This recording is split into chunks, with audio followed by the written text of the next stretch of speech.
أعوذ بالله من الشيطان الرجيم. بسم الله الرحمن الرحيم. إن الحمد لله نحمده ونستعينه ونستغفره ونعوذ بالله من شرور أنفسنا وسيئات أعمالنا. من يهده الله فلا مضل له ومن يضلل فلا هادي له. وأشهد أن لا إله إلا الله وحده لا شريك له وأشهد أن محمدا عبده ورسوله صلى الله عليه وآله وأصحابه وسلم تسليما كثيرا. أما بعد، د سرور کائنات صلى الله عليه وآله وسلم ژوند یوشتمه فته.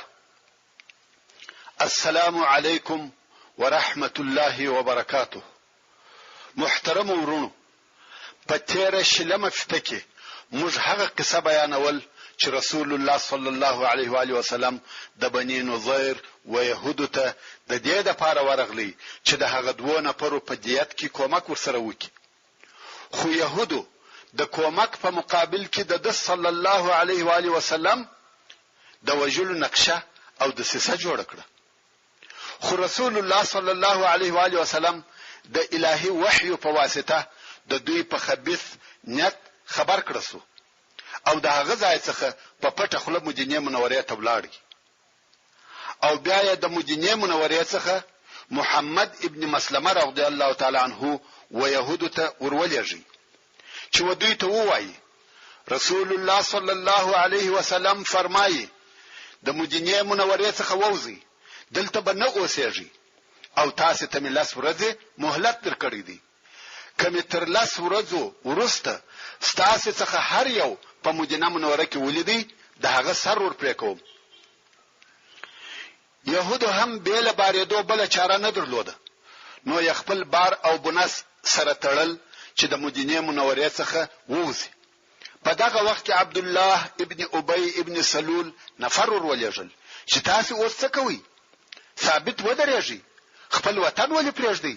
زما سره 2000 نفر را سره دي، زه هغه درلېږم چې ستاسو سره ستاسو په قلاو کې در سره کښینی او دغه نفر ستاسو د ساتنې لپاره ځانونه وژني. الله عز وجل دغه منافق حالات د سوره الحشر په 11 نمبر آیات کې بیانوي او فرمایي: ألم تر إلى الذين نافقوا يقولون لإخوانهم الذين كفروا من أهل الكتاب لئن أخرجتم لنخرجن معكم ولا نطيع فيكم أحدا أبدا وإن قتلتم لننصرنكم والله يشهد إنهم لكاذبون. يعني آيات هغو کسانو ته نګوري چې منافقان او غادران سوي دي چې دوی وهغه خپل کافران سو ورونو ته چې د اهل کتاب څخه دی وایي قسم دی کتاسه د مونږ څخه وېستل سي نو خامخا موږ هم ستاسو سره وځو او ستاسو د zarar په باره کې موږ د هیڅ خبره هیڅ کله نه منو او کچیر ستاسو سره جنگ شروع سي نو خامخا موږ ستاسو کومک کوو. دغه آیات دغه عبد الله ابن ابي منافق په باره کې نازل شو چې په پټه يهودو ته پیغام ولېږي چې تاسو مبيرېږي او خپل ځانونه یوازې مبولي. که مسلمانان وغواړي چې تاسو د مدینې څخه وباسي موږ ستاسو سره ولاړ یو او که خبره تر جنگ ورسېده موږ ستاسو کومک کوو.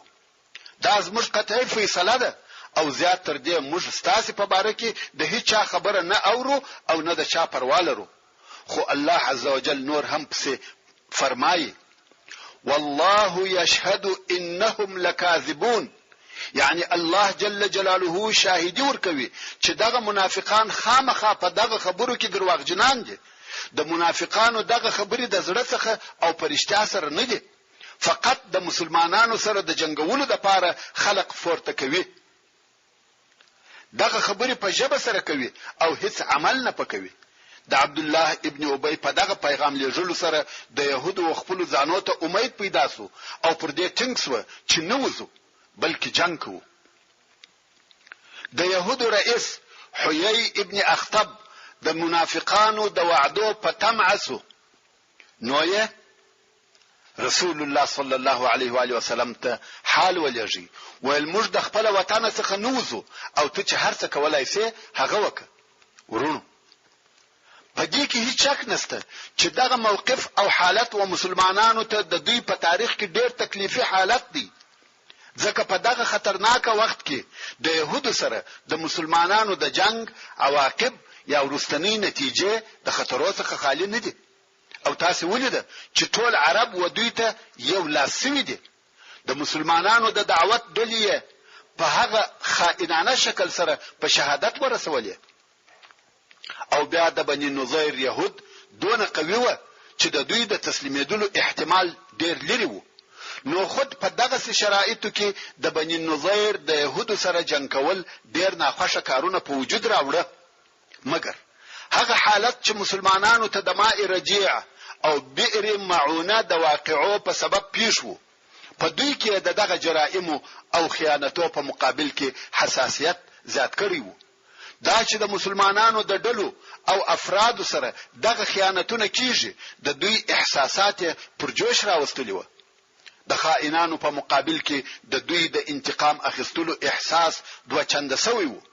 نو ځکه د رأی په اتفاق دا تصویب کړه چې د بني نظیر د يهودو سره باید جنگ وشي، خاصتا چې دوی د رسول الله صلی الله علیه و آله وسلم د وجلو د سیسه جوړه کړې و. نو ویل هر څه چې پیښیږي خو د يهودو سره باید جنگ وشي. اوس چې رسول الله صلی الله علیه وسلم ته د بني نظیر د يهودو د رئیس د طرفه هغه د نباریدو او د جنگ کولو جواب ورسېدی، رسول الله صلی الله علیه و آله وسلم تکبیر ووایه او اصحاب کرامو هم تکبیرونه وویل. رسول الله صلی الله علیه وسلم د مسلمانانو لشکر جوړ کړ، د لشکر بیرغ او حضرت علی ابن ابي طالب رضی الله تعالی عنه ته ورکړي، او لشکر د بني نظیر د يهودو پر طرف ورهیسو. لشکر هلته ورسېدی او يهود یې محاصره کړ. يهود په خپل قلاو نه نوتل، دروازې بند کړې او د قلاو د بامو څخه مسلمانان په غشو او ډبرو ولي. مسلمانان مجبور اسو پر شا ولاړ او د دوی څخه لري خیمه ودرولې. داسې ځای واړول چې د يهودو غشي نو رسیږي. مګر دغه يهودو ډېر باغونه او لوی کشتونه تر قلا د باندې و، او دغه درختو د شاو څخه یې پر مسلمانانو د غشو وارونه کول. نو رسول الله صلی الله علیه وسلم امر وکړي چې د دوی د خرماو ټوله درختي ورکاته او پریکي. صحابه کرامو د درختو پرېبلو شروع وکړ. کم وخت چې ځینې درختي ورېبلې، يهود ورخطا سو. ویلې د چې په باغو کې درختي چپکیږي، زړونه یې ولوېده چې مالونه یې د بین ولاړه، او يهود ته مال تر هر څه ګران دی. تاسو ته معلومه ده چې يهود د مال او پیسو سره تر اندازې زیات محبت لري. نو یې رسول الله صلی الله علیه وسلم ته حال ولېږي چې یا محمد علیه الصلاة والسلام درختي ولې پرې کوي؟ د درختو څه ګناه ده؟ رسول الله صلی الله علیه وسلم وفرمایل یا به تسلیمېږي یا ټول درختي پرې کوو. الله عز وجل په دغه باره کې د سورۃ الحشر په 5 نمبر آیات کې فرمایي: وما قطعتم من لينة او تركتموها قائمة على اصولها فباذن الله وليخزي الفاسقين. یعنی هغه چې تاسو د خرما د درختو تنې پرې کوي یا یې پر خپل بيخو ولاړ پرېږدي، دغه ټول د الله جل جلاله په حکم سره دی، او دا د دې لپاره دی چې الله جل جلاله فاسق او نافرمانه يهود رسوا کړي. يهود یو څل نور هم صبر وکړي او ویني چې درخت یې نور هم چپکیږي، ویل مالونه مو ټول لاړه او بیا نو بل مال څخه موږ ژوند څکو. نو ویل تسلیمیږو، خو په یو شرط، هغه دا چې موږ د مدینه منورې څخه وځو، مدینه پرېږدو او هر هغه شی چې موږ زموږ د مالو څخه غواړو هغه را سره وړو. رسول الله صلی الله علیه وسلم و فرمایل شدی هر هغه شی چې پر اوشان وړلای سي هغه در سره یوسي، مګر اسلحه به نه در سره وړي، بل اسلحه څخه چې بل هر شی در سره وړلای سي یو یسي. مقصد دا چې د بني نظیر د يهودو سره پر دې فیصله وسوه چې مدینه منوره به پریږدي او جنگ ونسو. د بني نظیر يهود بیل جنگ تسلیم سوه. د بني قریظه يهودو هم دوی تنها پریښول. عبد الله ابن ابي منافق هم په هغه خپل وعدو کې خیانت ورسره وکړي. د غطفان قبیله چې د بني نظیر حلیفان و هغه هم خیانت ورسره وکړي. هیڅ د دوی سره کومک ونه کړي او نه د دوی څخه دغه شر منع کړي. نو ځکه الله جل جلاله دغه د دوی د حال د پاره یو مثال ذکر کړي او دوی هغه سی وبلل. الله عز وجل د سوره الحشر په 14 نمبر آیات کې فرمایي: كمثل الشيطان اذ قال للانسان يكفر فلما كفر قال إني بريء منك إني أخاف الله رب العالمين. يعني دغه منافقان مثال د وعده په مخالفت کې داسې دی لکه د شیطان په مثل. کله چې انسان ته وایي کافر سه او کوم وخت چې هغه انسان کافر سو نو شیطان ورته وایي زستا څخه بیزاره او جلایم، زه د رب العالمین څخه بیریږم. مقصد دا چې د بني نظیر د يهودو محاصره ډیر وخت په بر کې نه ونیوي. دا محاصره فقط 6 ورځې و او څوک وايي 15 ورځې و او بیا یې اسلحه کښېښول او تسلیم سو. اوس نو د مدینه منورې څخه د دوی وتل په یو عجیبه طریقه سره و. هغه دا چې اول یې خپل ټول او شان په خپل سامانو بار کړ. هر یو کوشش کاوه چې هر شی چې دی لري هغه ورسره یوسي. حتی کورونه یې نړول او دروازې ورسره اخیسته ځکه د لرګي څخه جوړې شوی دروازې وي او قیمت یې درلودي. چې کورونه وړلای سوای هغه به هم ورسره وړي وای، خو کورونه د وړلو شی نو یې نړول او دروازې یې بارولې. ټول هغه شیان چې په وسه پوره هغه بار کړ. کوم وخت چې د تلو د پاره تیار سو نو یې مظاهره جوړ کړه. هغه داسې یو شذ چې غزلې ویلې لوړ او څه आवाज وو. هغه د دوی په مخ کې رهیده درې وهي او غزلې وایي. نور يهود تر شاپه پسې دي د دې د غزلو کسر ورسره وایي او په غزلو کې وایي موږ په پوره عزت د مدینه څخه وځو. د بني نظیر يهود د مدینه منورې څخه په غزلو ووتل. د بني نظیر د يهودو مشران او رئیسان لکه حيي ابن اخطب، سلام ابن ابي الحقيق، سلام ابن مشکم او د دوی ډیر متابعين و خیبر ته ولاړ او ځینې و شام ته ولاړ. او په دوی کې فقط 2 نفر مسلمانان سو چې یو یې یامین ابن عمر او بل یې ابو سعد ابن وهب. دوی تخپل مالونه او جایدادونه ورپاتې سو. مګر هغه د يهودو مشران چې نمونه د مخه یاد کړ سو دغه کسان د يهودو د اشراف چې د مدینه منورې څخه وېستل سو. کوم وخت چې خیبر ته ورسېده د خیبر يهودو په ډول او دمامو استقبال وکړي او دوی ترځان لوړ بلل. نو خود دوی د خیبر مشران او حاکمان وګرځیدل. دغه 3 نفر چې د مدینه منورې څخه وېستل سو دوی و چې احزاب یې سره راټول کړ. کوم وخت چې موږ د خندق غزا وایو دغه جنگ د پاره چا احزاب یا مختلفې ډلې سره راټول کړي. دغه 3 نفر حيي ابن اخطب، سلام ابن ابي الحقيق او سلام ابن مشکم دغه د يهودو مشران چې د خپل قوم سره د مدینه منورې څخه په دغه ډول سره وېستل سو. دوی د خندق جنگ په وجود راوړي او دوی و چې هغه جنگ د مسلمانانو پر ضد جوړ او ترتیب کړي. خیر دغه واقعي حالات به پر خپل وخت په تفصیل سره درته بیان سي. اوس چې د بني نظیر يهود د مدینه منورې څخه ووته رسول الله صلی الله علیه وسلم د دوی اسلحه، د دوی پاته مالونه، د دوی غیر منقوله جایدادونه لاس ته راوړه. د اسلحه په جمله کې 50 زغری، 50 خوله او 340 توري وي او د يهودو غیر منقول مالونه لکه مځکه او باغونه، کورونه او قلاوي و مسلمانانو ته پاتې سو چې دغه پاته مالونه ډیر زیات مال او جایداد وو او مسلمانانو د هغو مالونه بیل جنگ، بیل سفر او بیل ستړیاو ځنی واخسته چې ودغه ته فی ویل کیږي. فی په اسلام کې د کفارو و هغه مالو ته ویل کیږي چې مسلمانان یې بیل جنگ د کفارو څخه اخلي او غنیمت بیا هغه مالو ته ویل کیږي چې د کفارو څخه په جنگ کې اخستل کیږي. د غنیمت حکم په اسلام کې دادی چې 5 حصہ د الله او رسول الله صلی الله علیه وسلم ده او 4 حصہ پر جنگ کوونکو یا پر اسلامي لشکر تقسیمیږي. مګر د فی حکم بیا چی دی؟ په فی کې خو جنگ نسته، نو څنګه ویشل کیږي؟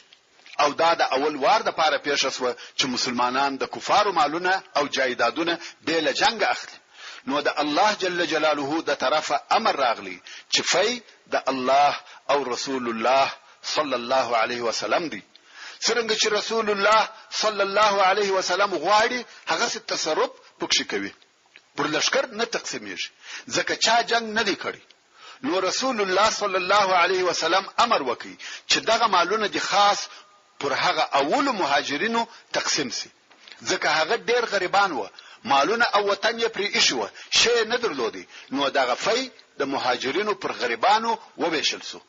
فقط په انصارو کې و ابو دجانه او سهل ابن حنیف رضی الله تعالی عنهما ته حصہ ورکړه، ځکه هغه هم ډیر غریبان و او دغه فی څخه د رسول الله صلی الله علیه و وسلم د کال نفقه هم اخیستل کېده او پاتې شی پر اسلحه او جهاد فی سبیل الله مصرفېدی. د بنی نظیر غزا د هجرت د 4 کال د ربیع الاول په میاشت کې و چې د عیسوي 625 کال د اگست میاشت و او الله عز وجل دغه غزا په متعلق د سوره الحشر ټول سورت نازل کړي. نو موږ د سوره الحشر په ترجمه تر هغو نسو پوهېدلای چې د بنی نظیر د يهودو قصه نوی راته معلومه. الله عز وجل په دغه سورت کې د يهودو شړل او فرار کول بیان کړی دي، د منافقینو مسلک او عملونه یې رسوا کړی دي، د فی احکام یې بیان کړی دي. په دغه سورت کې د مهاجرینو او انصارو صفت کړی دي او دا روښانه کړی دي چې د دشمن په مځکه کې د حربي مصلحت د پاره د درخت سوزل او ریبل جائز او روا دي. دته فساد فی الارض نه ویل کیږي او په دې صورت کې مسلمانانو ته په تقوا او د آخرت د پاره په تیاری او آمادګۍ وسعت کړی دي. او د صورت خاتمه د الله جل جلاله په اسماء الحسنى او صفات العلا سره سوی ده. حضرت عبد الله ابن عباس رضی الله تعالی عنہ بویل چې سوره الحشر ته سوره النظیر وایي، یعنی ټول صورت د بنی نظیر د يهودو په باره کې خبرې کوي. د ذات الرقاع غزا ورونو د بنی نظیر تر غزا وروسته یو بل غزا پیښ شوه چې د ذات الرقاع غزا ورته ویل کیږي او دا غزا د هجرت د 4 کال د جمادی الاول په میاشت کې پیښ شوه. او دغه غزا سبب داو چې د غطفان قبیله چې فنجد کې و د مدینه منورې د حمله د پاره خلق راټولول او ځانونه یې تیارول. ورونو تاسو شپه پوهیږئ چې د کفارو دغه ټول تجاوزونه او حمله د احد د جنگ په سبب وي، ځکه د کفارو د ټولو قبیلو امید پیدا سو چې پر مسلمانانو حمله وکړي او غنیمتونه ځنی یوسي، ځکه د دوی په فکر مسلمانان د احد په جنگ ځای پسوي دي. نو غطفان چې په نجد کې هغه ډیره لو قبیله و، د هغو هم امید پیدا سو چې پر مسلمانانو حمله وکړي. کوم وخت چې د مدینه منورې استخباراتو دا خبر و رسول الله صلی الله علیه و آله وسلم ته ورساوه، نو رسول الله صلی الله علیه وسلم یو لوی لشکر جوړ کړي او په خپل رسول الله صلی الله علیه وسلم پر غطفان د حمله اراده د دې لپاره وکړه چې هغه خطر په خپل ځالګي کې د بین یوس او د مسلمانانو لشکر د نجد او غطفان پر طرف رهیس. هلته بیا غطفان هم دون لشکر جوړ کړی وو چې شمیر د مسلمانانو د لشکر څو چنده وو او دواړه لشکر مخ په مخ سره ودرېدل، مګر دواړه طرفه یو د بل څخه بیریږي. یو لشکر پر هغه بل لشکر د بیري په سبب حمله نشي کولای. کفار د مسلمانانو د جرأت او دلاوري څخه بیریږي او مسلمانان د هغو د ډیروالي څخه بیریږي. په زرو نفر دي، څو ورځې لشکري مخ په مخ سره ولاړ دي، یو پر بل حمله نه کوي. هر یو د هغه بل انتظار کوي چې هغه به حمله شروع کړي او جنگ به شروع شي، خو یو هم پر هغه بل حمله نه کوي. مګر عادتاً به مسلمانان د لمانځه پر وخت لمونځ کاوه. نو کفارو سره وویل چې د حمله د لپاره ښه او مناسب وخت د لمانځه وخت دی، کوم وخت چې مسلمانان لمونځ کوي موږ به حمله پر وکړو. واقعا هم غطفان ځانونه تیار کړ چې د راتلونکي لمانځه پر وخت پر مسلمانانو حمله وکړي. په دغه وخت د الله جل جلاله د طرفه د صلات الخوف یعنی د بیره د لمانځه د ادا کولو آیاتونه نازل شوه او تر دغه وروسته مسلمانانو د صلات الخوف پر طریقه لمونځ کاوه. هغه داسې چې ځینو مسلمانانو به د رسول الله صلی الله علیه وسلم سره په جماعت لمونځ کاوه او ځینې به د دشمن مخ ته ولاړو. د لمانځه پر نیمایي به دغه لمونځ کوونکي د دشمن و طرف ته ولاړه او هغه نور براغله د رسول الله صلی الله علیه وسلم سره به هغه پات لمونځ په جماعت وکړي. غطفان په فکر کې سو چې اوس څنګه وکړو. ځینې مسلمانان پر منځه ولاړ دي او اسلحه ور سره ده او ځین نور یې د دې ساتنه کوي. څو ورځې نور هم پر دغه طریقه تیر سوه څو الله جل جلاله د غطفان په زړه کې بیر ور واچول. میدان جنگ پریښاوه او سره و پاشل سو. رسول الله صلی الله علیه و آله وسلم څو ورځې نور هم په غطفان کې پاتې سو او بیا مدینه منوره ته رهیسو. اوس چې مدینه منوره ته رهیسو پر لارې یو کوچنی حادثه پیښ شوه. هغه دا چې د غطفان د قبیله څخه یو نفر قسم یاد کړي چې د مسلمانانو څخه به تر هغو راو نه ګرځم تر څو ویني پکښ ونه بهوم چې یو د مسلمانانو زخمی یا مړ نکم. د مسلمانانو لشکر رهیدي او د تر شاپه پسې دي. د مسلمانانو هم پروا نه پکېږي ځکه یو نفر پر لار رهیدي شاید یو کار بلري. کوم وخت چې شپه سوه مسلمانانو یو ځای واړول او خیمه ودرولې. رسول الله صلی الله علیه وسلم و فرمایل څوک نن شپه پیرا کوي. د اصحاب کرامو څخه دوه نفرو دا کار پر ذمہ واخیستی چې یو یې عباد ابن بشر الانصاری رضی الله تعالی عنه او بل یې عمار ابن یاسر رضی الله تعالی عنه. دغه دوه نفر د پیرې د پاره لوړ و یوې غونډې ته وختل ځکه مسلمانان په خیمو کې دي او دوی چې لوړ وي نو هر څوک چې د هر طرف راځي دوی ویني. دلته دغه دوه نفرو شپه سره وبېشل. عباد ابن بشر رضی الله تعالی عنه د شپې اوله حصہ واخیسته او عمار ابن یاسر رضی الله تعالی عنه د شپې اخره حصہ واخیسته.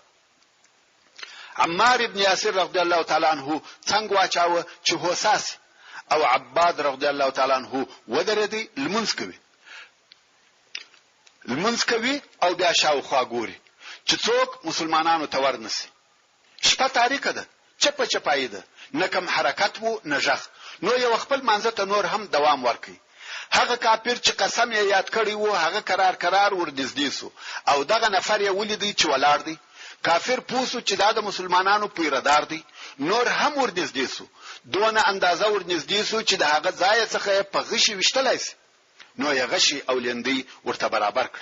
عباد یې په غشي ووشتي. غشي د عباد پر اوجو مشتي. عباد نه غواړي چې لمونځه قطع سي. نو غشي د اوجه څخه وېستي او وی خورځاو. نور هم لمونځ په پوره کوي. کافر په تعجب کې سو چې دا خو امکان نه لري چې غشي دې نیوي پر مشتي ځکه هیڅ وخت ماواري نه دی خطا سوی. نو یې بل غشي واخستي او عباد رضی الله تعالی عنه یې په ووشتي. بیا هم غشي د عباد پر اوجو مشتي. بیا یې هم غشي وکشي او وی خورځاو. ویني ځنی بهیج خود د اراده داده چې کوم صورت چې د پلمانځ کې شروع کړی دی هغه به پوره کوي چې هغه صورت سورۃ الکهف. خو هغه کافر دریم ور بیا په غشي ووشتي. دلته نو عباد و بیردي چې دای به ووجل سي او مسلمانان به بیل پیردار پاتې سي. نو یې د قران مجید تلاوت پر هغه ځای بس کی رکوع او سجده وکړه لمونځه پای ته ورساوه او بیا خپل ملګری عمار رضی الله تعالی عنه راوښ کی. عمار ولید چې د ملګری څخه ویني بهیږي. ویل خیر څه درته پیښه ده؟ عباد رضی الله تعالی عنه ویل په غشي ووشتم. عمار ویل زدي ولی په هغه اول وار نکړم وش. عباد ویل ما د قران کریم یو سورت وایه دا مې نه وخښه چې هغه سورت پر مابین پرېږدم او کزه پر دې نه بیرېدلای چې رسول الله صلی الله علیه وسلم ته زما په سبب کم تکلیف یا آزار پیښ سي ما بخپل منځ نه وای قطع کړی. ورونو دا د صحابه کرامو د المانزه او عبادت سره شوق او علاقه و.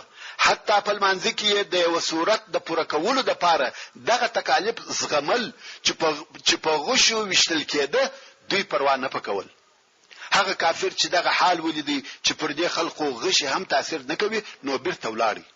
ورونو ایمان چې په زړه کې ځای ونیسي نو انسان کوشش کوي چې قران مجید ته د هغه حق ورکړي او دغه قران د انسان په زړه کې دونه خوږ او شیرین سي چې د انسان څخه خپل ځان هم هیر سي. دا د ذات الرقاع د غزا قصه او دا چې د دې غزا نوم ذات الرقاع کښېښول سو. د دې لپاره علماي کرامو ډېر سببونه ذکر کړي دي خو مشهور سبب یې دا دی چې اصحاب کرام ډېر غریبان و د پښو د پاره د بوت یا سپلی قدرت هم نه درلودي او هوا هم ډېره ګرمه و نو یې پر پښو ټوکران تړل چې په عربي کې دغه ټوکرانو ته رقاع ویل کیږي. نو ځکه دغه غزا ته غزوه الرقاع وویل سو. د بدر دوهمه غزا پس له هغه څخه چې مسلمانانو په دغه ذکر سو غزا سره د شاوخوا عربي قبایل شان او شوکت ورمات کړي او د هغو شر او حمله د خپل ځانو څخه منع کړي. اوس بیا د هغه خپل لوی دشمن د مقابله لپاره تیاری نسی چې هغه دشمن قریش و. کستاسي په یاد وي کوم وخت چې د احد جنگ بیلشکاره او واضح کامیابی د کفارو و پای ته ورسېدی. هلته نه ټول مسلمانان وتښتېده او نه ټول ووژل شو. کفارو نه بندیان ونیول او نه غنیمتونه یوړه. ابو سفیان د جنگ په آخري لحظو کې ورسول الله صلی الله علیه و آله وسلم ته وویل پراتلون کې کال کې زموږ او ستاسو په بدر کې مقابله ده او رسول الله صلی الله علیه وسلم هم قبول کړه. نو دا وعده سو چې مسلمانان او کفار به پراتلون کې کال کې د جنگ د پاره په بدر کې سره یو ځای کیږي. اوس کال تیر سو او د قریش سره هغه وعده سوی موعد را ورسېدی. نو دا پر رسول الله صلی الله علیه وسلم او مسلمانانو لازمه و چې د ابو سفیان او د هغه د قوم سره د مقابله لپاره و بدر ته ووزي او یو ور بیا د جنگ ژرنده وسرخوي. دا د پاره د دې چې حاکمیت او قرار وهغه ډلې ته پاتې سي چې هغه د بقا او پاتې کېدو وړ او لایق وي. چې دغه غزا ته د سیرت په کتابو کې غزوه بدر الثانیه یا غزوه بدر الاخره ویل کیږي. نو د هجرت د څلورم کال د شعبان په میاشت کې چې د میلاد 1426 کال او د جنوري میاشت و رسول الله صلی الله علیه وسلم د خپل وعده سره مطابق د 1500 نفر سره د بدر و طرف ته رهیس. د مسلمانانو د بیرغ اخیستونکو علي ابن ابي طالب رضی الله تعالی عنہ او د مسلمانانو سره په دې لشکر کې فقط لس آس ور سره دي. رسول الله صلی الله علیه وسلم د خپل لشکر سره و بدر ته ورسېدی او هلته واړول. د کفارو د لشکر د راتګ په انتظار دی. مګر ابو سفیان داور د 2000 مشرکانو سره د مکه مکرمه څخه راووتی او 50 آس ور سره دي. خو ابو سفیان بیریږي خاصتا چې هغه خبرونه اوریدل چې رسول الله صلی الله علیه وسلم شاوخوا نور قبایل ته وروزي او هغه قبیله تشتي او مسلمانان غنیمتونه ځنیوړي. نو ابو سفیان اصلا د مکه مکرمه څخه د بیري سره راووتی ترڅو چې و مجنه ته ورسېدی او هلته واړول. مجنه یو وبوي چې د مکه مکرمه څخه د یوې ورځې د تک پر اندازه لري وي. اصلا ابو سفیان د مکه مکرمه څخه ورخطا راوتلی وو.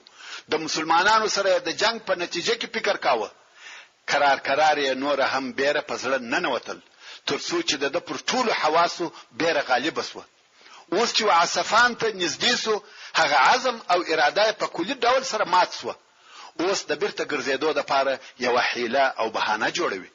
نو د خلقو په مابین کې ودرېدي او ویل یا معشر قریش د جنگ کولو د پاره آباد او باراني کال پکار دی چې حیوانات مو واشه او بلګونه وخوري او تاسو د حیواناتو شیدې وچشي. خو دغه اوسنۍ کال وچ او بے باران دی. درځي چې بیرته وګرځو. اوس د جنگ د پاره مناسب وخت نه دی. داسې معلومه ده چې د مشرکانو د لشکر پر زړه او احساساتو هم بیره غالب شوی و.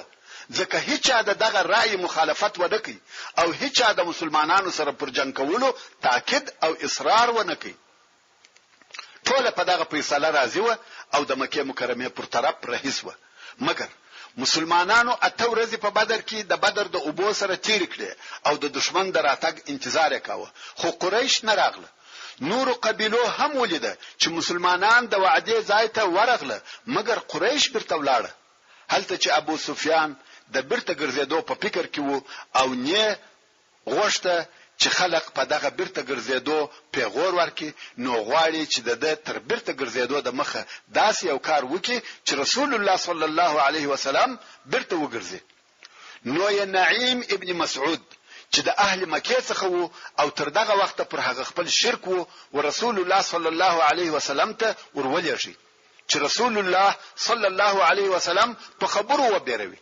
نعیم ابن مسعود ورسول الله صلی الله علیه وسلم ته ورغلی او ویل ابو سفیان ډیر لوی لشکر جوړ کړی دی، 3000 نفر یې سره یو ځای کړی دي چې ټول سپاره او مسلح دي، داسې او داسې غواړي چې رسول الله صلی الله علیه وسلم وبېروي.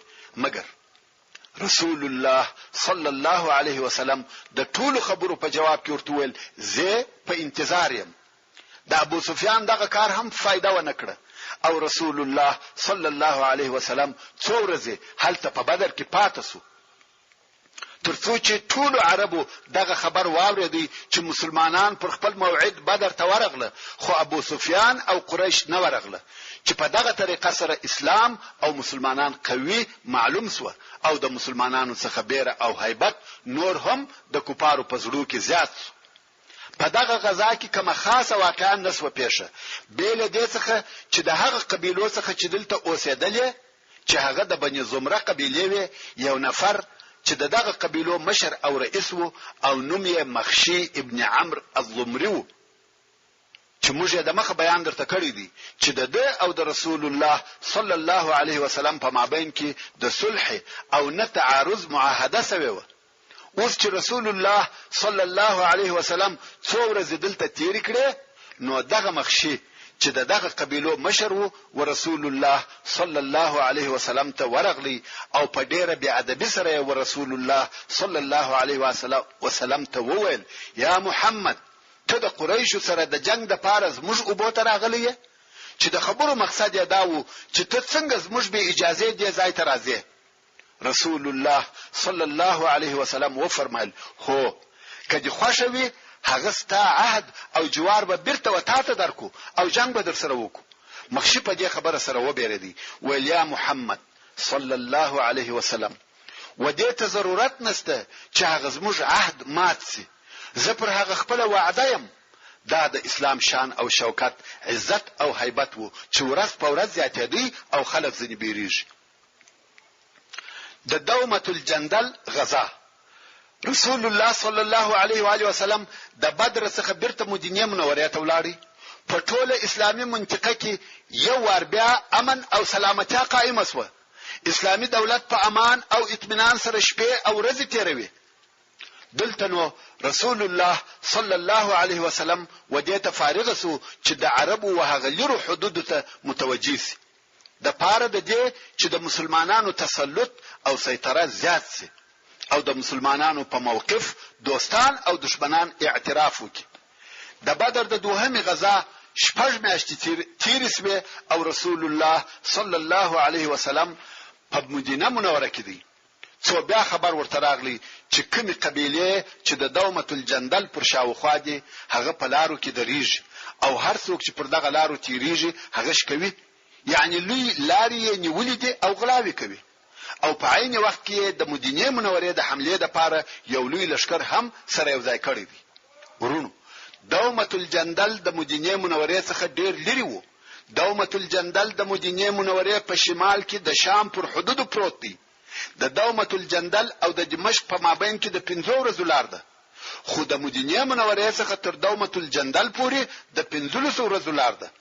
نو رسول الله صلی الله علیه وسلم د هجرت د 5م کال د ربیع الاول په میاشت کې د زرو نفرو مسلمانانو سره د دومة الجندل پر طرف رهیسو او د بنی عذره د قبیله څخه یو نفر چې مذکور نومېدی د راهنما یا لارښوونکي په صفت ورسره رهي کی چې مسلمانانو ته تر دومة الجندل پورې پټي او نږدې لارې وروشي. اسلامي لشکر د شپې تکوي او د ورځې پټیږي. دا د دې لپاره چې د دشمن په بېخبرۍ کې پر هغو حمله وکړي. اوس چې دومة الجندل ته ورنږدې سوه ویلې ده چې هلته هیڅوک نشته. نو مسلمانانو د هغو پر حیواناتو او چوپانانو حمله وکړه. د چوپانانو څخه چې څوک تښتېدلی سوای هغه وتښتېده او څوک چې زخمی سوه هغه زخمی سوه. او په خپله د دومة الجندل اوسېدونکي شاوخوا تښتېدلي او پټ سوي وو. اوس چې رسول الله صلی الله علیه وسلم د دوی په منطقه کې واړول هیڅوک یې نه ولیده. رسول الله صلی الله علیه وسلم دالته څو ورځې او شپې پاتې سو. د لشکر څخه ټولیانې جوړې کړې او شاوخوا یې ولېږلې، خو نه څوک ولیده او نه مسلمانانو ته کم تکلیف پیښ سو. څو ورځې وروسته رسول الله صلی الله علیه وسلم بیرته مدینه منورې ته رهي سو. رسول الله صلی الله علیه وسلم په دغه غزا کې د عیینه ابن حسن سره د صلح او امان عهد او وعده وکړه. په دغه پرلپسې قاطع او فیصله کوونکو اقداماتو، په دغه حکیمانه او د عزم ډکو نقشو سره رسول الله صلی الله علیه وسلم د امن او امان پر راوستلو کې کامیاب شو. په شاوخوا منطقه کې صلح او سلامتیا راوسته. پر حالاتو تسلط او سيطره حاصله کړه. د ورځو او شتلې د مسلمانانو په ګټه تمام کړه. هغه خارجي او داخلي ستړیاوي چې پر لپسې پر مسلمانانو راتلې هغه لږ او سپک شوه. منافقان چپ او عاجز شوه. د يهودو یو بل قبيله د مدینه منورې څخه وېستل شوه. پاتې يهودو د همسایتوب حقوق ادا کول. پر هغه خپل عهدو او وعدو یې پښکاره سره وفا کول. شاوخوا صحرایي عرب آرام سوه. قریش د هغه خپل تیزو حملو څخه پټ سوه. په دغه حالاتو کې مسلمانانو د اسلامي دین د نشرولو او د رب العالمین د رسالت د رسولو فرصه او موقع پیدا کړه. د خندق یا احزاب غزا ورو اوس چې امن او سلامتیا بیرته راغله او پس له هغه جنگو څخه چې تر یو کال زیاته موده په بر کې ونیول، جزیره العرب بیرته آرام شوه. مګر يهود، هغه يهود چې د خپل غدر او خیانت، د خپل چمو او د سسو په نتیجه کې قسم قسم ذلتونه او سپکتاوي وسکلې، بیا هم هغه خپل د غفلت د خوب څخه نسو ویش. د خپل غدر او خیانتو په سبب چې کوم تکلیفونه ورسېدل په هغه سره پند او عبرت نکي حاصل. پس له هغه څخه چې دوی خیبر ته وشړل سو، اوس ګوري چې مسلمانانو ته به دغه جنگو په نتیجه کې څه پیښ شي. کم چې د مسلمانانو او بت پرستانو په مابین کې جریان درلودي، کم وخت چې ولید چې د ورځو تیرېده د مسلمانانو په ګټه تمامېږي، د وخت په تیرېدو سره د دوی نفوذ نور هم زیاتېږي، د دوی سلطات نور هم قوي کیږي. نو دغه يهود د حسد په اور کې داسې سوځل کېده لکه پر سکروټو چې پر لاوړي. نو یې څه وکړه؟ بیرته د سره څخه په خپل د سیسو او مؤامرو شروع وکړه. نو یې د یوې داسې حملې د کولو د پاره د ترتیباتو په نیولو شروع وکړه چې هغه د مسلمانانو پر ضد وژونکې او فیصله کوونکې حمله وي. او تر هغه حمله وروسته اسلام او مسلمانانو ته د ژوند کولو موقع نصیبات. ورونو شمو توجه سي، نن ورځ هم هغه يهود دي، حتی نصارا هم د دوی د لاس آله ګرځېدلې دي. د دوی ټولو د سیسه و اسلام او مسلمانانو ته متوجي دي او بدبختانه د مسلمانانو په شکل او نامه سره نور نوکران هم پیدا کړی دي چې مثال یې د مدینه منورې منافقان دي. مسلمان ورونو ویش او بیدار سي، ترڅو به مو انسانان د تجاوزګرانو په لاس وژل کیږي او وطن به مو د بیرحمه غادرانو او خایلانو په واسطه خرابېږي. خیر، يهودو خو د فیصله کوونکې حمله اراده وکړه، مګر دوی په خپل ځانو کې د همت او جرأت نه درلودي چې مستقیما او مخامخ د مسلمانانو سره وجنګیږي. نو یې دغه مقصد د پاره یو ډېر خطرناک نقشه جوړ کړه. هغه داسې د بنی نظیر د يهودو د مشرانو څخه هغه چې په خیبر کې اوسېده 60 نفر د مکه مکرمه و مشرک قریش ته ورغله چې قریش د رسول الله صلی الله علیه و آله وسلم وجنګ ته تشویقول او ویل موږ په دغه جنگ کې ملګری او طرفدار یو. ډېر ټینګ عهدونه او وعده ورکړي چې موږ په تمامه معنا ستاسو کومک او نصرت کوو. قریش هم دغه د دوی غوښتنه قبول کړه. تاسو ته معلومه ده چې قریش د دوهم بدر په وتلو کې د خپل وعده څخه مخالفت وکړي او هغه عمل د دوی لپاره پیغور سو. نور قبیلو به پیغورونه ورکول. د قریش عزت او شرف سپک او زخمی شوی وو. نو اوس ابو سفیان غواړي چې په دغه جنگ سره خپل شرف او شهرت لاس ته راوړي او هغه خپل وعده پر ځای کړي. په دغه وخت کې د مکه مکرمه خلکو د يهودو څخه پوښتنه وکړه چې تاسو خو اهل کتاب یاست او تاسو ته آسماني ادیان در معلوم دي، نو تاسو موږ ته ووایست چې د محمد صلی الله علیه وسلم دین شدی کزموږ. دلته نو يهودو لعنت الله علیهم هغه خپل خباثت ښکارا کوي. ولیا ستاسو دین د محمد صلی الله علیه وسلم تر دین ښه او بهتر دی. سبحان الله. تاسو فکر وکړئ شرک او د بتانو عبادت د یو الله عزوجل تر عبادت ښه او بهتر بولی. حال دا چې د يهودو د دین اساس هم پر وحدانیت ولاړ دی. دا د هغه دشمنی تاثیر دی چې يهودي د اسلام او مسلمانانو سره لري. خیر قریش د جنگ کولو د پاره راضی شو. بیا نو دغه د يهودو ډله وغطفان ته ولاړه. غطفان خو هغه څوک دي چې رسول الله صلی الله علیه وسلم د هغو منطقه او قبیلو ته ورغلی وو او دوی وتښتیدل. نو اوس يهود دوی هم وهغه څه تر وبلل چې قریش بللی و. غطفان هم موافقه ورسره وکړه. د يهودو ډله بیا د بني سلیم او قبیلو ته ورغله. هغه هم دا ورسره خوښ کړه. د يهودو مشران د عربو پر مختلفه قبیلو لکه بنو فزاره، بنو مره، بنو اشجع، بنو اسد، د حبشانو قبیله او نور مختلفه قبیله پر دغه ټولو قبیلو وګرځیده او د مسلمانانو وجنګ ته رابولي چې تقریبا ټولو قبیلو دغه د دوی غوښتنه او دعوت قبول کړي.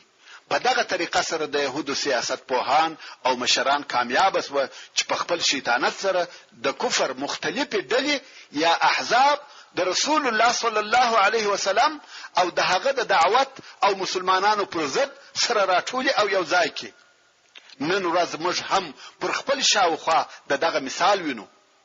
نو واقعا هم د مدینه منورې د جنوب د طرف څخه قریش د کنانه قبیله او د دوی حلفا چې د اهل تهامه څخه و 4000 نفر راووته چې مشر ابو سفیان او په مر زهران کې بنو سلیم هم ورسره یو ځای شو او د مدینه منورې د شرق د طرفه د غطفان قبیله راووته چې یو بنو فزاره او مشر عيينة ابن حسن او بل بنو مروه چې مشر حارث ابن عوف او بنو اشجع راووته چې مشر مسعر ابن رخيله. د غرنګ د بنو اسد او نور قبیله راووته چې په نتیجه کې دغه قبیلو څخه یو غیر طبيعي لشکر جوړ شو چې په ټوله جزیره العرب کې د اول وار د پاره په دغه اندازه انسانان او لشکر سره ځای کیږي. او دغه ټولو احزاب یا ډلو په هغه معین سوي تاریخ چې دوی د مخ سره ټاکلی وو د مدینه منورې پر طرف حرکت وکړي. پس له څو ورځو دغه جنگي لشکر چې شمیر یې 100,000 نفر ته رسیدي د مدینه منورې پر شاوخوا سره یو ځای شو. سبحان الله. شاید دغه لشکر شمیر او عدد تر هغه ټولو انسانانو چې په مدینه منوره کې اوسېده کنر وکښذي کوچنیان او کلویان کزاړه او کزوانان زیات. کچیر دغه سره یو ځای سوي دلی او دغه مسلح لشکر په بے خبرۍ سره د مدینه منورې او قلاو ته رسیدلی وای، دا به د مسلمانانو پر کیان او وجود یو داسې لوی خطر وای چې حد او اندازه زن نسم بیانولای.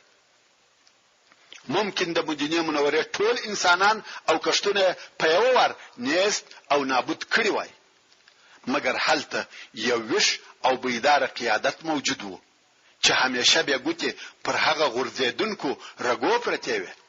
د حالاتو معلومات یې کاوه او د حالاتو د خطر اندازې سنجولې.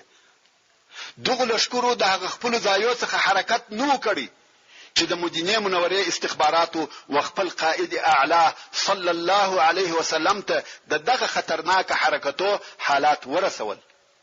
رسول الله صلی الله علیه وسلم پوسو چې دغه ډلو یا احزاب مقصد مدینه منوره ده.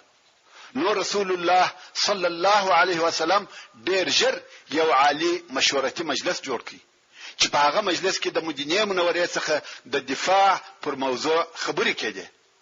پس له هغه څخه چې د مسلمانانو مشرانو او د شورا غړو بحث او مناقشه سره وکړه، پر هغه پیشنهاد یا وړاندیز اتفاق وکړي چې یو جلیل القدر صحابي حضرت سلمان فارسی رضی الله تعالی عنه تقدیم کړي.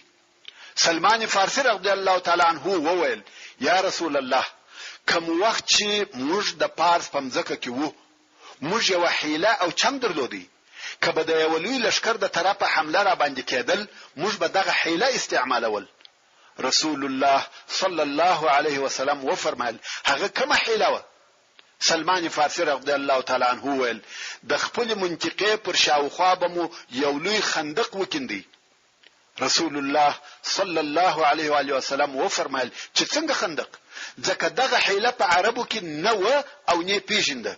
سلمان رضی الله تعالی عنه د خندق په باره کې تفصیل ورکړي او د هغه په مقصد یې پوښي. دا کار یو ډېر حکیمانه نقشه و او عربو ته تر دغه د مخه دغه نقشه نه ور معلومه. نو رسول الله صلی الله علیه وسلم ډېر ژر دغه نقشه په عملي کولو شروع وکړه او هر لس نفر مسلمانان یې په دې سره امر کړه چې 40 ذراع خندق بکینی. لطفاً فتا وړ